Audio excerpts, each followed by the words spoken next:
एक बार राजा कृष्णदेव राय की सभा में एक परदेसी आया और एवं सभा में मौजूद सभी से एक सवाल पूछने की आज्ञा मांगी और साथ ही जवाब देने वाले को उपहार में एक हीरो का हार देने को कहा। राजा, पूछिए क्या सवाल है? परदेसी, आपके राज्य में सबसे मूल्यवान चीज क्या है? एक ने जवाब दिया, राजा का खजाना। दूसरे ने भी जवाब दिया, हीरो से जड़ा राजा का मुकुट। तो कोई कहता है, सेना। राजा तेनालीराम की तरफ देखकर, तेनाली, आपका जवाब क्या है? तेनाली, महाराज, किसी भी राज्य की सबसे मूल्यवान चीज है लोगों की आजादी। परदेसी, आजादी? वो कैसे? आप इसे कैसे सिद्ध करेंगे? तेनाली, मुझे थोड़ा समय दीजिए, मैं इसे सिद्ध कर दूंगा महाराज। तो ठीक है, जब तक तेनालीरामा इसे सिद्ध नहीं करते, परदेसी यहाँ के मेहमान हैं। राजा ने परदेसी के रहने खाने पीने की सुविधा की देख रेख तेनालीराम को सौंप दिया। परदेसी को महल में सारी सुविधाएं दी गई।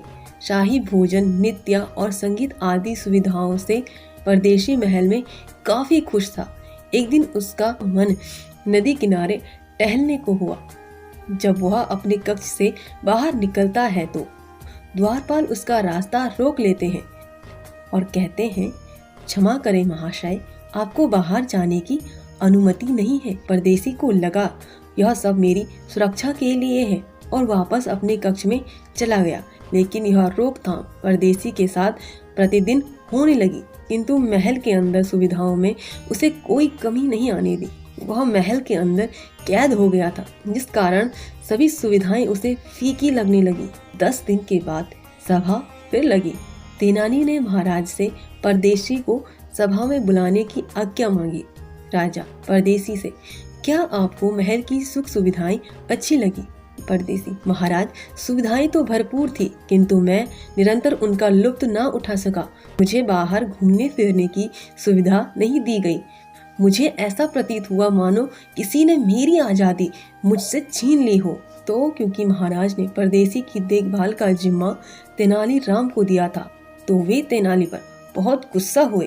तेनाली, महाराज क्षमा करें, किंतु मैं परदेसी को बताना चाहता था कि आजादी से मूल्यवान कुछ भी नहीं। इनके पास सारे असो आराम होते हुए भी ये उनका निरंतर लुत्फ ना उठा सके, क्योंकि इनके पास इनकी आजादी नहीं थी।